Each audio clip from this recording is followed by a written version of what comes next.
everyone, this is Kajwa. So I would like to start off today's lesson with a story. So last week I was heading back to my apartment after I'd finished work, and as I was making my way to the entrance of my apartment, there was a homeless man who was walking from the opposite direction. Now, to give you a little bit of context, I live close to a homeless shelter, and so I often walk past a lot of homeless people. So on this particular day, as this man and I were walking towards each other, as we got closer and closer to each other, at one point he shouted out angrily, "What must I do for a drink of water?" I believe that this man wasn't shouting at me. I believe he was just expressing all of the pent-up feelings that he had. And so after I went into my apartment and I was sharing all of my feelings and thoughts with God, God turned this situation into a lesson.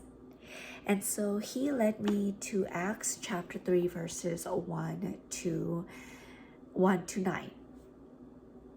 I am reading from the Legacy Standard Bible Version. Now Peter and John were going up to the temple at the 9th hour, the hour of prayer. And a man who had been lame from his mother's womb was being carried, whom they used to set down daily at the gate of the temple, which is called Beautiful, in order to beg alms of those who were entering the temple. When he saw Peter and John about to go into the temple, he began asking to receive alms. But when Peter, along with John, fixed his gaze on him, he said, "Look at us." And he began to give them his attention, expecting to receive something from them. But Peter said, "I do not possess silver and gold, but what I do have I give to you. In the name of Jesus Christ the Nazarene, walk." And seizing him by the right hand, he raised him up, and immediately his feet and his ankles were strengthened. And leaping up, he stood upright and began to walk. And he entered the temple with them, walking and leaping and praising God. And all the people saw him walking and praising God. So, if I were to come up with the solution myself, the solution would be every single time I pass by a homeless person, or every single day, I would provide a bottle of water or a single meal for that homeless person to temporarily alleviate their affliction, or to provide at least one of their daily provisions, or to provide a daily provision for them.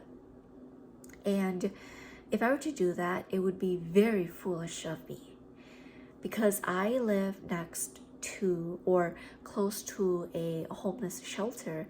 I would end up in the same situation as them if I were to decide to go with that route.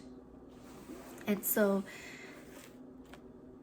God said to me, and this is the main point of the lesson, good works deprived of the Great Commission, which you can read about in Luke 24, good works deprived of the Great Commission are religious works. Even unbelievers are doing religious works. And he said to me, do not lose sight of what you, as a Christian, as a Christ ambassador, are truly meant to do. When you provide for the orphans, when you visit the sick, or when you take care of the prisoners, remember that your priority is to provide all these destitute people, which just means those without the daily necessities of life, or the basic necessities of life. with the ultimate solution and hope to the problems and circumstances, which is the good news of Jesus Christ. And so in this story of the lame beggar, you see here that Peter and John didn't just give to the lame beggar what he thought he needed, what he was asking. They gave him above and beyond. They gave him a future and a hope. That is God through them. And they preached the gospel of salvation to the lame beggar through a miraculous healing. So, by preaching the gospel of Jesus Christ to this man, they gave him the ability to walk, which is the root problem that he needed dealt with. He needed help with. He needed to change, or he needed grace and mercy for. And so when they dealt with that root cause, this man is now able to go to work. He's now able to build his house. He's now able to be the protector and the provider that his wife needs. He's now going to be able to be the husband that his children need.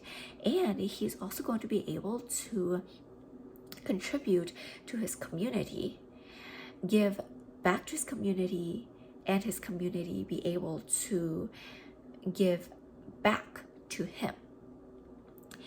And so through this story, God was reminding me, you can for sure provide him with a bottle of water.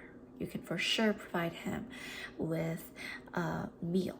But remember that you are a Christ ambassador. Your mission is the Great Commission. And so, as all of you minister to the people whom God has sent you to minister, remember that sharing about Jesus, speaking unashamedly about the gospel is your priority.